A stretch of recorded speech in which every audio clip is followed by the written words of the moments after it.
ఆత్మలకు తండ్రి అయిన వాడు మనము తన పరిశుద్ధతలో పాలు పొందవలనని మన మేలు కొరకే ఆయన మనల్ని శిక్షించుతున్నాడు. తండ్రి శిక్షింపని కుమారుడెవడని హెబ్రీయులకు రాసిన పత్రిక 12వ అధ్యాయం 7-10 వచనాల్లో ఈ సంగతిని చూడగలం. అయినా దేవుడే మనల్ని శిక్షింపడు, కానీ మన దోషమే మనల్ని శిక్షిస్తుందని వాక్యం చెప్తుంది. అయితే తండ్రి శిక్షించినట్లుగా ఎందుకు రాయబడిందంటే తండ్రి దానిని అనుమతిస్తున్నారు గనక.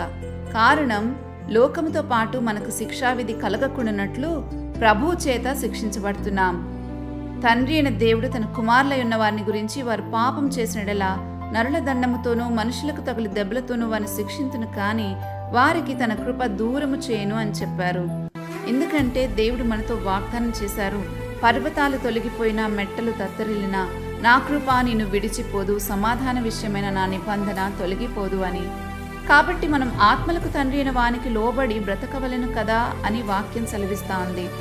అట్లు శరీర విషయంలో శ్రమపడిన వాడు శరీరమందు జీవించు మిగిలిన కాలము ఇక మీదట మనుజాసలను అనుసరించి నడుచుకొనక దేవునికి ఇష్టానుసారముగానే నడుచుకున్నట్లు పాపముతో జోలి ఇక ఏమీ లేకయుండునని పేతురు తన పత్రికలో రాస్తూ ఉన్నాడు.